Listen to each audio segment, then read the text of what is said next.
Alright guys, today we're going to be comparing the S24 Ultra to the iPhone 16 Pro Max here as requested. I wanted to wait on this one so I could use the 16 Pro Max a little bit more here. But two excellent flagships, very expensive phones, $1,000 plus phones here. And yeah, so let's go ahead and get into it. This is the never-ending beef between iPhone and Samsung users on which phone is better. And let's go ahead and get started because there's, very different things about these phones. And there's definitely some pros and cons. I always get questions about, people want to switch from iPhone to, Samsung device or vice versa. So let's go ahead and talk about the hardware here. So these are very beautiful devices, and these are, pretty much top of the line when it comes to design here.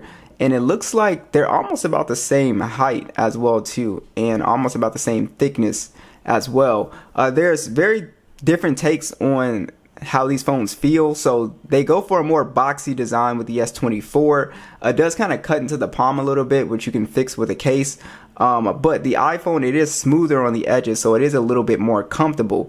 But the benefit with them going with a boxy design is that once you get to the display, then you'll kind of see why. But you do have a matte finish on here. They both have the titanium design on here, so they don't pick up fingerprints, and they're not super heavy for these type of big phones here. And then also, as far as the hardware goes, Apple has a new action button that they're trying to sell you on, and basically you can zoom in and you can switch from different modes basically with this action button. I'm not a big fan of it. I don't think it's really necessary, but it is there for people who like to take pictures like that, I guess. But it's in a very awkward spot here. Like right here. It's in a very awkward spot. So I just never really use it. It's also supposed to be an AI button, which we will talk about the lack of AI here. And then also you have a action button over here. So you can basically put that anywhere. Samsung's hardware trick here is, to me, a little bit more useful. The S Pen is a lot more useful than anything that Apple's doing, in my opinion, with the action button and the capture button. This is a very awesome thing, especially if you're a digital artist. If you go on YouTube, you'll see a lot of people doing digital artwork, and I'm always extremely impressed because of how accurate this pen is. It's a very accurate pen. And then also, if you are a solo, content creator, you can use this to film your videos or take pictures from a distance with the pen here, as you guys can see, because it is Bluetooth. And there's a bunch of other little stuff with the S Pen as well that you can do, Smart Select and sketch the image and stuff like that. It uses the AI function. So there's a lot with the S Pen. There's a lot that I really like. It's extremely polished throughout the years. So that's basically, the gist when it comes to the hardware on both of these phones. Alright, so let's talk about the displays here. So this is one of my favorite things about these phones. These displays are absolutely incredible here. So I'm going to talk about the screen to body ratio here this year. The iPhone this year has a 91.4% screen to body ratio, which is absolutely incredible when it comes to these bezels here. The S24 is still very impressive as well. It does have a 88.5% screen to body ratio as well too. So it is a very nice looking display on both of these phones. Just very, slim looking panels here for the most part. I do like the S24's display a little bit more, and I'll explain why. One, I think Apple's dynamic island here is not very useful. You don't really interact with it at all. I rarely interact with it unless I'm like doing like Google Maps or something like that, but it's something that I do not really mess with. So I think I just like the punch hole because it takes up less screen space. And then also I do like the squared off design as well too. I think it looks a lot better for watching content. It kind of just basically looks like a little TV. But very good displays. The Samsung display is definitely a lot more colorful as well too, if you like that kind of like punchy color profile as well. And as far as these specifications go, on the iPhone it has a 6.9 inch display, so it's actually a little bit bigger, even though it does not look like it because the S24 has a 6.8 inch display, but it does not look like it. But the iPhone is technically bigger. But you do have on the iPhone 2000 nits peak brightness, 120 Hz HDR10, Also, it is a 1320 by 2868 resolution at 460 for the PPI. The S24, it does have on here a 1440p display, dynamic LTPO, AMOLED, 120 Hz, HDR10 Plus, and this one gets even brighter at 2600 nits peak brightness. So it is a little bit brighter outdoors, and that is 505 for the PPI. So overall, two beautiful displays. I mean, honestly, you can't go wrong with either of these displays, but I think the S24's display for me is just a little bit better in my opinion here. You get higher max brightness. I do like the squared off design a lot, and then overall I do like having a smaller punch hole on the phone. Let's talk about these specs here. So the iPhone has always done really well in these benchmarks thanks to, you know, Apple's being able to control the hardware and also the software here. So you always get in really crazy scores. So you got the Apple A18 Pro chipset on here. This is 256 gigs and 8 gigs of RAM on this device. And then we also have on the S24 the Snapdragon 8 Gen 3 256 gigs and 12 gigs of RAM on here. So you can see the S24 also does a fantastic job too. But as you can see in these scores, the iPhone is definitely the faster device as far as benchmarks go. Alright, so if we move over to the Steel Nomad Lite test, you can see on the iPhone we got 1809 for the overall score. On the Galaxy 1689, we got 13.4 frames on the iPhone. The Galaxy we got 12.52 as well. And we also remain at the same battery at 64%. The iPhone did not move battery either. So yeah, so as far as the benchmarks go, the S24 Ultra does a fantastic job. The iPhone does a fantastic job, obviously coming out on top. And yeah, it's just a very fast device on both of these phones. So I wouldn't necessarily say that either of these phones are, I wouldn't say that one is really faster than the other in daily experience, guys. If you are like into like gaming and stuff like that, you can honestly game on both of these phones, Genshin, PUBG, whatever. So I think even though the iPhone has a much better score, it's not really at this point it's not like a big deal. It's not like it used to be, you know, back in the day. So just to show you guys overall gaming experience, it's perfectly fine. I don't have heating issues with either of these phones. And when you pay this kind of money for a phone, you're going to kind of get the same experience here. We can play PUBG, Genshin, Call of Duty. You can play pretty much whatever on these phones.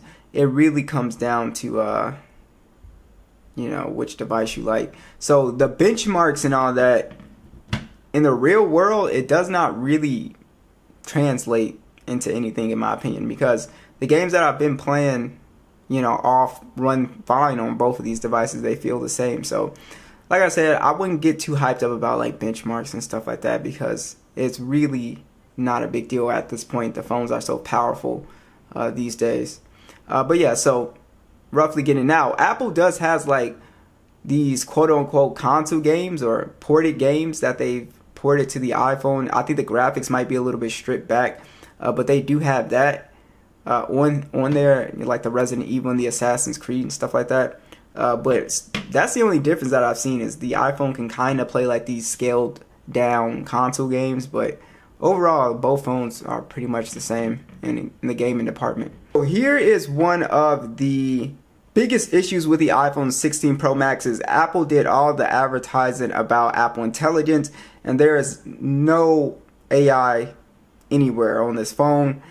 And yeah, so it's very interesting. We don't know when the full AI, like when the rest of the AI, they say it fall, but we don't know when all of the features are going to be here. The Samsung Galaxy has a ton of AI, and they kind of beat Apple to the punch here. But there is a ton of AI with the Galaxy AI now, and there's a lot here: call assist, chat assist, live interpretation, the note assist, transcript, photo. There's a drawing assistant on here.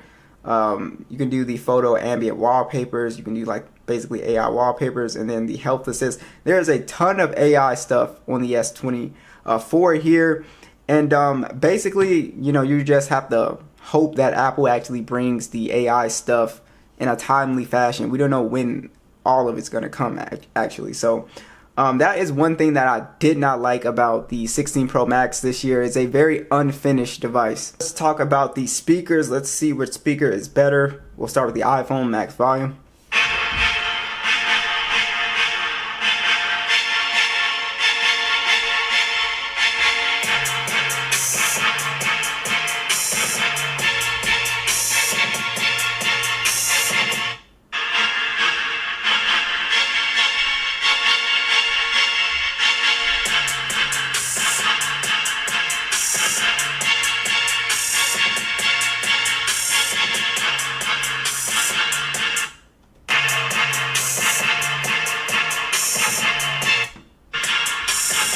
Yeah, the iPhone is definitely a little bit louder. It's very impressive because the S24 is super loud too. So they went heavier on the bass on the iPhone as well. It's like a heavier bass sound. It depends on what you kind of like, because you might not like this kind of like almost drowning out kind of bass sound. Like it's just really heavy.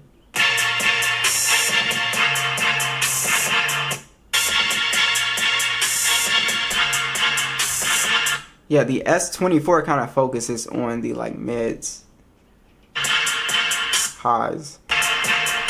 Yeah, but overall the iPhone is definitely louder. But there's two different kind of sound profiles going on here. But yeah, let me know which speaker that you guys actually liked. Alright, so I do want to talk about the biometrics. This is one thing that I wish Apple would do, is they would bring Touch ID back, because you do have the Face ID, which is very secure and it works fine. But what I like about Android devices is that you have your face unlock, but you also do have the ultrasonic fingerprint scanner, which is very fast, and I just kind of prefer it over face unlock. Sometimes it really depends, because sometimes the face unlock is a little bit gimmicky, depending on, not gimmicky, but it's a little bit finicky depending on the angle and stuff like that. So let's talk about cameras here. We'll start with the S24 here. We have a 200 megapixel main shooter. We have a 10 megapixel telephoto lens. It has 3 times optical zoom. And then we also have a 50 megapixel periscope telephoto. This one has 5 times optical zoom. And then we also do have the 12 megapixel ultra wide. It can shoot in 8K, 24, and 30. And then we also do have a 12 megapixel selfie that can shoot in 4K 60. And then we also do have the 100 times zoom on the S24. With the 16 Pro Max, we do have a 48 megapixel standard, a 12 megapixel periscope telephoto. You also have 5 times optical zoom on here. You also have a 48 megapixel ultra wide. It can shoot in 4K, 24, 25, 30, and 60, and even up to 120 frames now. We also have 12 megapixel selfie that shoots in 4K 60 as well. This phone also can go up to 25 times zoom.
Now, battery life has been really good on both of these devices actually. The battery experience has been phenomenal. The S24 Ultra has a 5,000 milliamp hour battery with 45-watt charging, wireless and reverse wireless charging.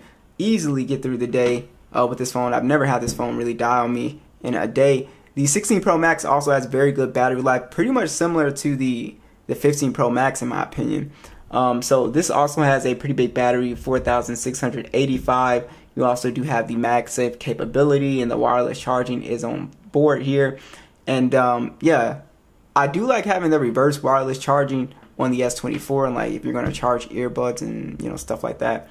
But battery experience is pretty good on both of these phones. I don't think either phone has bad battery or bad standby time or anything like that. So yeah, very interesting devices here. Be sure to let me know which phone you guys like more, and I'll catch you guys in the next one.